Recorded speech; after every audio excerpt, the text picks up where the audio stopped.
আসসালামু আলাইকুম বন্ধুরা, আশা করি তোমরা সবাই অনেক ভালো আছো। তো গত লেকচারটায় আমরা দেখছি যে সাধারণ ত্রিকোণমিতি এবং গোলকীয় ত্রিকোণমিতির মধ্যে যে মূল পার্থক্যটা, অর্থাৎ স্বাভাবিক ত্রিকোণমিতির তিন কোণের সমষ্টি 180 ডিগ্রি হয়, কিন্তু গোলকীয় ত্রিকোণমিতির ক্ষেত্রে তিন কোণের সমষ্টি 180 ডিগ্রি থেকে বেশি হয়। তো আজকে আমরা গোলকীয় ত্রিকোণমিতির আরও কতিপয় জিনিস নিয়ে আলোচনা করব। তো এটা হচ্ছে একটা মহাবৃত্ত, মানে একটা গোলকের মধ্যে আমরা দুইটা মহাবৃত্ত আঁকলাম। তো মহাবৃত্ত গত ক্লাসে বলা হয়েছিল যে একটা গোলককে যদি সেকশন করা হয়, সেকশন করা হলে যেই অংশ দিয়ে সেকশন করা হয়, মানে যেই জায়গা থেকে সেকশন করলে সবচেয়ে বড় আমরা একটা বৃত্ত পাবো, সেই জায়গাটা হচ্ছে কি গ্রিড সার্কেল বা মহাবৃত্ত। তো দুইটা মহাবৃত্ত আঁকলাম। তো দুইটা মহাবৃত্ত, এটা ধরলাম কেন্দ্র, কেন্দ্র ও। তো এই মহাবৃত্তের এই যে অংশটা, এই অংশের মধ্যে যোগ করলাম মূল বিন্দুর সাথে, আর এই অংশের সাথে যোগ করলাম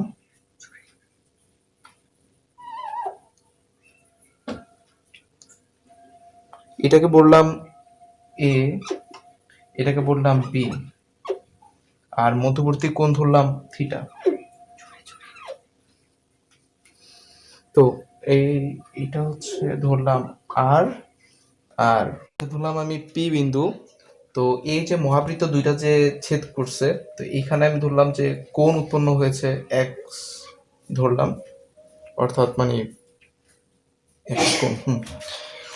তো এইটা একটা চিত্র, এটার ব্যাখ্যাতে আসলাম। এখন ব্যাখ্যাতে আসি। তো ধরি যে এই যে মহাবৃত্তর এ বিন্দু থেকে বি বিন্দু, এই যে দূরত্বটা, এটাকে আসলে গোলকীয় ত্রিকোণমিতির ক্ষেত্রে যে মহাবৃত্তের উপরস্থ দুইটা বিন্দুর মধ্যবর্তী দূরত্বকে বলা হয় স্ফেরিক্যাল ডিস্টেন্স, বা মানে বলতে পারি আমরা গোলকীয় দূরত্ব যেটা। তো লিখি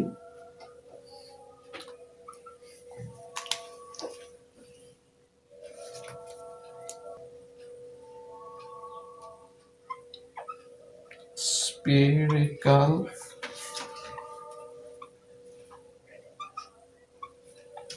distance, spherical distance ds, মানে spherical distance ds দিয়ে ডিনোট করলাম, মানে s দিয়ে হচ্ছে spherical, d দিয়ে হচ্ছে distance, ds from a to b equal to r theta। সূত্রটা হচ্ছে r theta। তো এখানে rটা কি? rটা হচ্ছে যে এই মানে মূল বিন্দুটা, তো মূল বিন্দু থেকে যে গ্রিড সার্কেলের উপর লম্বটা, ওই লম্ব দূরত্বকে বলা হচ্ছে আর। তো যেহেতু এখানে গোলকীয় ত্রিকোণমিতির প্রাথমিক আলোচনা করা হচ্ছে, তো আমি সুবিধার জন্য এটাকে ধরলাম 1। তাহলে সূত্রটা দাঁড়ায় theta, spherical distances from A to B equal to R theta. তার মানে কি বোঝাচ্ছে? এখান থেকে আমরা একটা কিছু বুঝতে পারি যে ডিস্টেন্সটা যে এ বি, এটার যে মধ্যবর্তী দূরত্ব, এই দূরত্বটার এককটা কি হবে?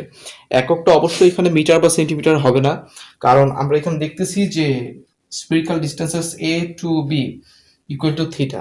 তো এখানে কোণের মান তো ডিগ্রি হতে পারে বা রেডিয়ান হতে পারে। তো এখানে কোনটা হবে?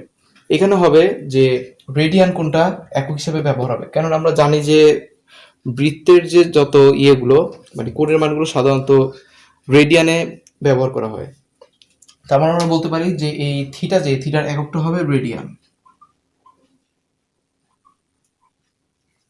ওকে, তো এখন আমরা আসি দ্বিতীয়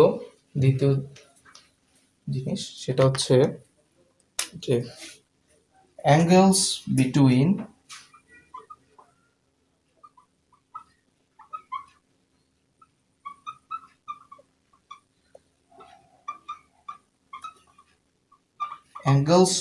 two great circle, অর্থাৎ মানে দুইটা মহাবৃত্তের মধ্যবর্তী কোণ। এখানে আমরা দেখতে পারতেছি যে পি, যে এই পি কোণের উপর যে এক্স কোণটা, এটা কিন্তু আসলে দুটি মহাবৃত্তের যে ছেদ করছে পি বিন্দুতে, এই পি বিন্দুতে এক্স ডিগ্রি কোণ, এক্স রেডিয়ান কোণ উৎপন্ন করছে। তো এটা আমরা কিভাবে বের করব? এটা তো মানে প্লেনার ট্রাইগোনোমেট্রি না, এটা হচ্ছে স্ফেরিক্যাল ট্রাইগোনোমেট্রি। তো এখানে আমরা যে সাধারণ নিয়ম, যেরকম আমরা অনেক ক্ষেত্রে চাঁদা দিয়ে মাপি অনেক সময় কোনটা, তো এইভাবে তো এখানে মাপা যাবে না, এটা একটা গোলক। তো তো এখানের মধ্যে তিনটা পদ্ধতি আছে যে এই কোণটা মাপার জন্য। এদের মধ্যে প্রথম পদ্ধতিটা কি? ওয়ান, এটা হচ্ছে লোকাল প্ল্যানার অ্যাপ্রক্সিমেশন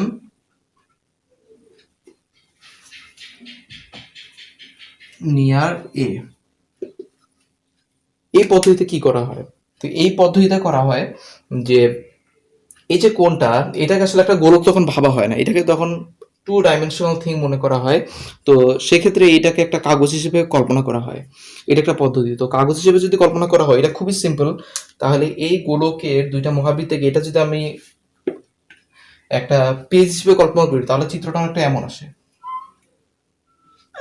এই এইটা একটা মহাবৃত্ত, এটা একটা মহাবৃত্ত। একটু কল্পনা করলেই বুঝতে পারবা চিত্রটা এরকম আসে যদি এখানে আমি একটা টু ডাইমেনশনাল থিং হিসেবে কল্পনা করি। তো ধরলাম এখানে বিন্দুটা হচ্ছে পি, এই যে এই বিন্দুটা পি।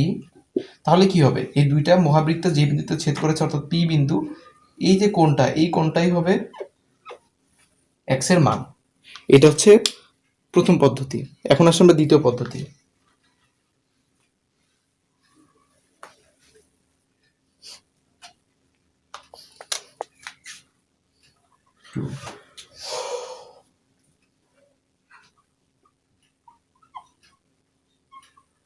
অ্যাঙ্গেল বিটুইন প্লেন, অর্থাৎ দুইটি তলের মধ্যবর্তী কোণ। এখানে কিন্তু এই যে এই অংশটা, এই অংশটাকে আমি কল্পনা করতে পারি এইভাবে। ধরো এই যে এটাকে আমি ধরি যে একটা কাগজের এই অংশটা। আচ্ছা, এটা আঁকি, ছবিটা আঁকলে ক্লিয়ার হবে।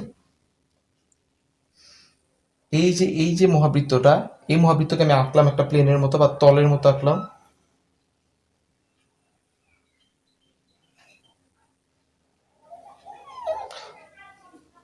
আচ্ছা, ধরো এটা একটা কাগজ।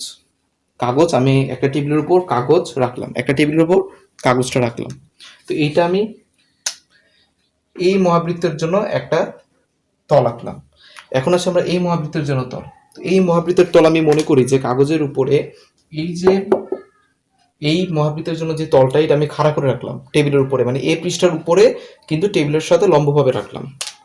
এটা আমি আঁকছি। তাহলে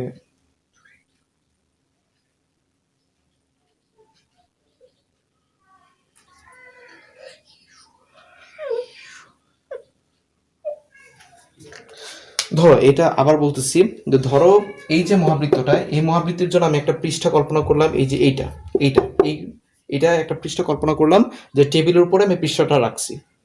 এখন এই মহাবৃত্তের জন্য আরেকটা আমি পৃষ্ঠা কল্পনা করলাম, মানে কাগজ কল্পনা করলাম, যেটা হচ্ছে এই যে পৃষ্ঠাটা আমি রাখছি এইটার উপরে লম্বভাবে আছে। এটা আমি কল্পনা করলাম। তো বিষয়টা অনেকটা এমন, যদি হাত দিয়ে দেখাই যে এই একটা পৃষ্ঠা আর এর উপরে আরেকটা পৃষ্ঠা আমি এইভাবে রাখলাম, মানে এই যে এইভাবে রাখলাম। তো তাহলে কি হবে? এই দুইটা পৃষ্ঠার মধ্যবর্তী কোণ কত? এই যে এই কোণটা, এই কোণটাই হবে। তো সেটাই এখানে বলা হয়েছে যে তাহলে কি হবে, এদের মধ্যবর্তী কোণ হবে কি, যে এই দুই হাতের মধ্যবর্তী কোণটা এটা হবে এইভাবে।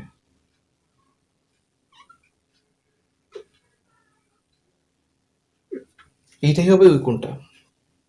এটা হচ্ছে দ্বিতীয় পদ্ধতি। এখন আসে আমরা তৃতীয় পদ্ধতি, মানে সর্বশেষ যে পদ্ধতিটা, এটা হচ্ছে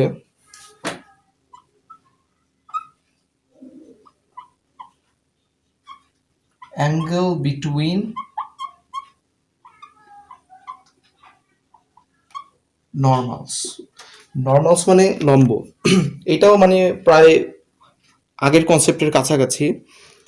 তো এক্ষেত্রে আমি এই মহাবৃত্তের জন্য একটা তল কল্পনা করলাম।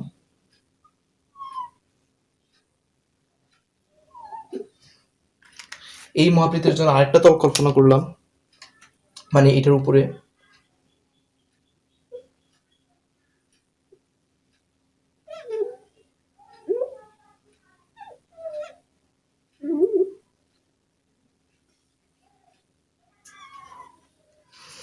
এখানে পার্থক্যটা কি? এখানে পার্থক্যটা হচ্ছে যে এই যে এই তলটা, এই যে এই তলটা মানে এই তলটা, তো এই তলটা একটা টেবিলের উপরে পৃষ্ঠা। তো এই পৃষ্ঠার লম্ব দিক কোথায়? এই পৃষ্ঠার লম্ব উপরের দিকে অথবা নিচের দিকে। ধরলাম এইটা তার লম্ব দিক, মানে এই যে পৃষ্ঠাটা, এই পৃষ্ঠার লম্ব দিক উপরে বা নিচে, আমি দুই দিকটাই আঁকলাম। এই যে এটা লম্ব দিকটা, আর এটা হচ্ছে এটার উপরে যে পৃষ্ঠাটা, এই পৃষ্ঠার লম্ব দিক কোথায়? এই পৃষ্ঠার লম্ব দিক হচ্ছে এইদিকে, এইদিকে, মানে এই দিকে লম্ব দিকটা। তো এটাকে আমি আঁকলাম এইভাবে।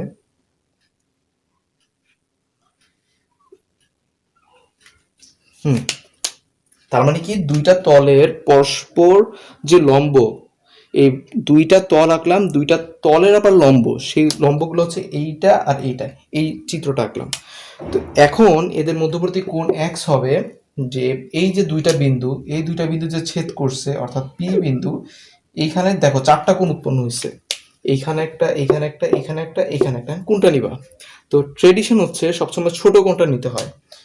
এই কোণটাও না, এই কোণটাও না, এই কোণ অথবা এই কোণ, এটা হচ্ছে ট্রেডিশন। মানে সাধারণত নেওয়া হয় যে ছোট কোণটা, এখানে বড় কোণও নেওয়া যেতে পারে, সেটা এক্সেপশন, কিন্তু সাধারণত নেওয়া হয় ছোট কোণটা। তো এইখানে এক্স এর মান হবে এই কোণটা, এক্স। তো এটাকে আরো সরলভাবে যদি ছবিটা আঁকি, তাহলে ধরো যে, আচ্ছা পাশে এইটা যদি, যে টেবিলের উপর লম্বভাবে যে কাগজটা রাখছে, এই কাগজটা যদি এইটা হয়, আর টেবিলের মধ্যে যে সমান করে রাখা হয়েছে যে কাগজটা, সেটা যদি হয় এইটা,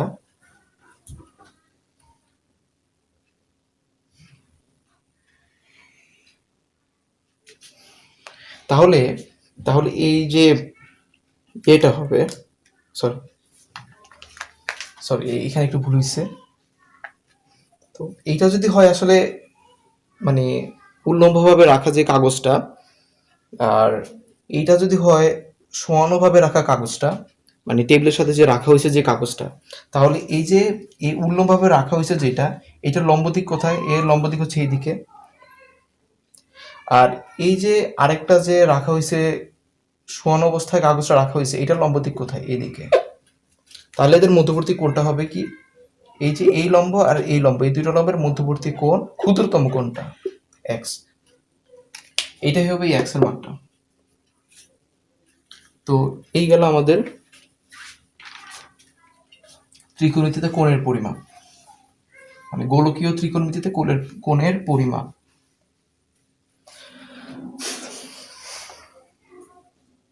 এখন আসি আমরা কিছু সূত্রের, গোলকীয় ত্রিকোণমিতিতে ব্যবহৃত কিছু সূত্র।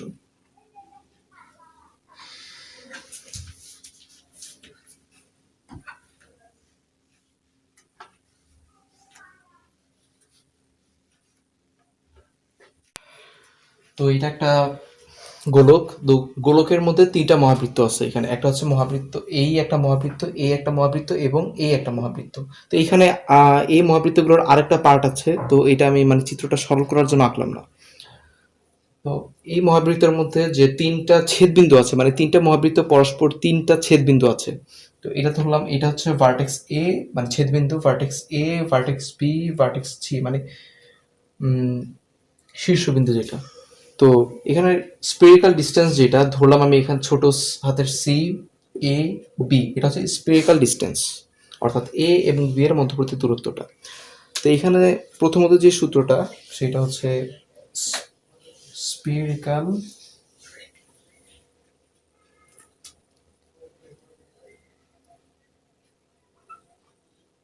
Sign law,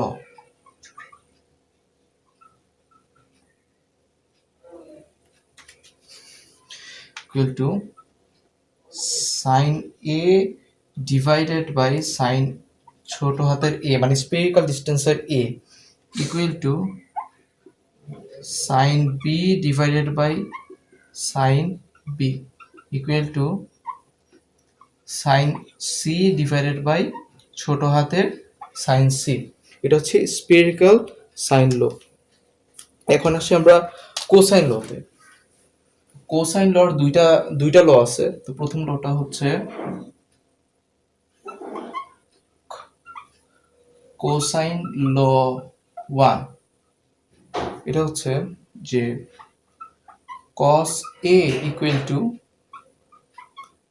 cos B into cos C plus sin B into sin C into cos A। আরেকটা হচ্ছে এখান থেকে কিন্তু আমরা হিসাব করে একটা জিনিস বের করতে পারি, সেটা হচ্ছে cos A এর মানটা। এই cos এর মানটা তাহলে হবে এটা যে cos A equal to cos A minus cos B into cos C divided by sin B into sin C। এটা হচ্ছে কোসাইন ল নাম্বার 1। এখন আসি আমরা কোসাইন ল নাম্বার 2। এখানে এক্ষেত্রে সূত্রটা হচ্ছে যে cos অফ ভার্টেক্স A, এটা কিন্তু ভার্টেক্স A, এটা equal to minus cos B cos C plus sin B into sin C into cos। এখান থেকে cos এর মানটা আবার মানে অনুরূপভাবে বের করতে পারি। তো এই গেল স্পিরিক্যাল sign law and cosine law.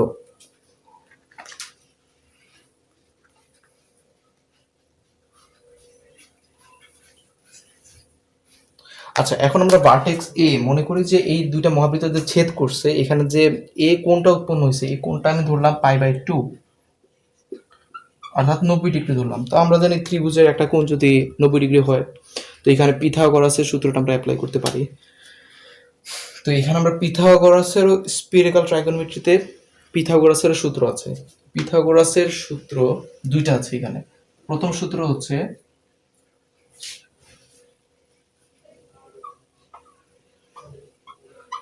Pythagoras 1। এটা হচ্ছে যে যদি a ইকুয়াল টু π/2 হয়, মানে শর্ত আছে যে π/2 যদি হয় a এর কোণের মানটা, তাহলে সূত্রটা হবে cos A equal to cos B into cos C। আর দ্বিতীয় সূত্রটা হচ্ছে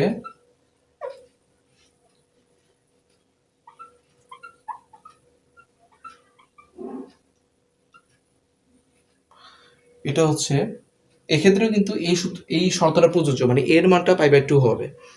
তাহলে সূত্রটা দাঁড়ায় cos of vertex A equal to minus cos of B into cos of C, মানে এখানে একটা মাইনাস হবে। এই যে এর মানটা যে 90 ডিগ্রি, এক্ষেত্রে পিথাগোরাস ছাড়াও আরেকটা গণিতবিদের সূত্র আছে, এটা হচ্ছে থেলস ল। এই ক্ষেত্রে দুইটা সূত্র আছে। তো প্রথম সূত্রটা হচ্ছে যে যদি এর মানটা 90 ডিগ্রি হয়, তাহলে সাইন বি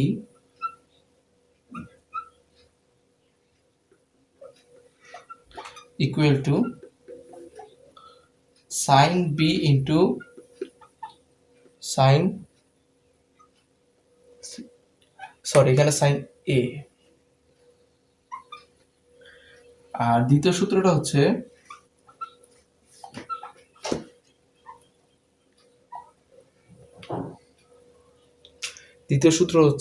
যে sine vertex B equal two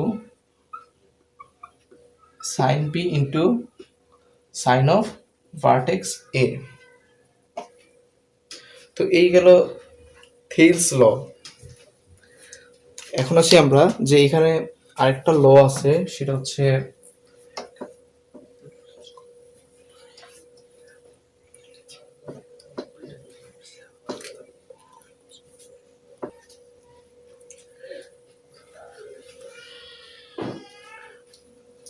এই গোলকটা এখন নাই আঁকলে না আঁকলে হয়, একটা সিম্পল স্পিরিক্যাল ট্রায়াঙ্গেল আঁকি সুবিধার্থে।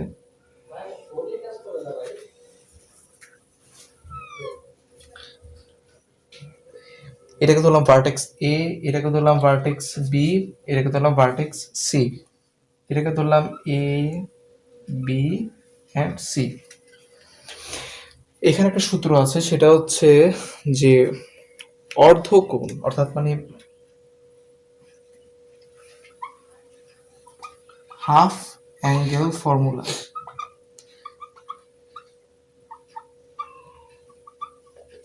এটা কি হবে?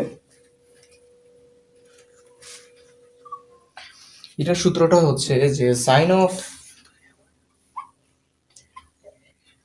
a by 2 equal to sine of s minus b into sine of s minus c divided by sine of b into sine of c, পুরোটার উপরে রুট। যেখানে এসটা কি? এস হচ্ছে যে স্ফেরিক্যাল ডিস্টেন্স, যে এই তিনটা সমষ্টির অর্ধেক। আরেকটা আছে যে sine of A by two. এখানে একটা কথা মানে প্রশ্ন জাগতে পারে যে এখানে এ বাই টু, এ তো স্ফেরিক্যাল ডিস্টেন্স, তো এটা তো একটা কোণের মান না, তো এখানে এ বাই টু কেন? এখানে বলতে হবে যে এই যে এটা, এটাও কিন্তু আসলে স্ফেরিক্যাল ডিস্টেন্স, কিন্তু আমরা থিটা বলছিলাম যে এই দূরত্বটা কিন্তু কোণ, মানে রেডিয়ান কোণের মান, তো এটাকে কোণ হিসেবে কনসিডার করতে পারি। তো এক্ষেত্রে sine of A by two equal to হবে minus cos of C into cos of S minus A, sorry এটা হচ্ছে ভার্টেক্স এ হবে, divided by sine B into sine C, vertex C, পুরোটার উপরে রুট। এই গেল আমাদের হাফ অ্যাঙ্গেল ফর্মুলা। এখন আসি আমরা নেপিয়ার্স ল। এক্ষেত্রে আবার আরেকটা সূত্র আছে বিজ্ঞানী নেপিয়ারও কিছু ল বাইর করেন। তো এটা হচ্ছে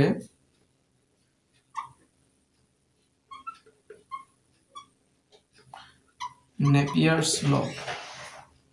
নেপিয়ার্স লটা হচ্ছে সূত্র নাম্বার 1, সেটা হচ্ছে tan of a plus b divided by 2 equal to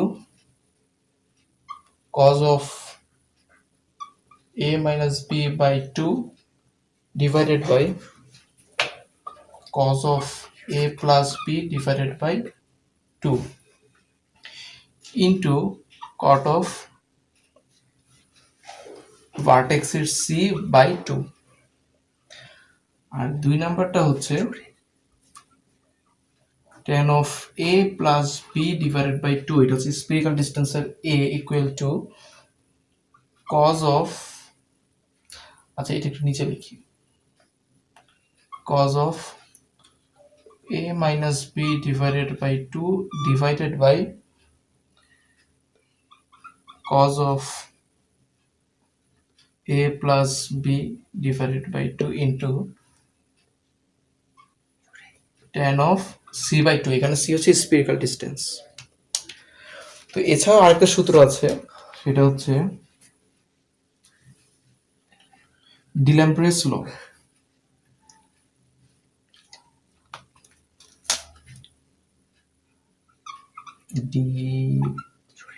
ডিল্যাম্ব্রেস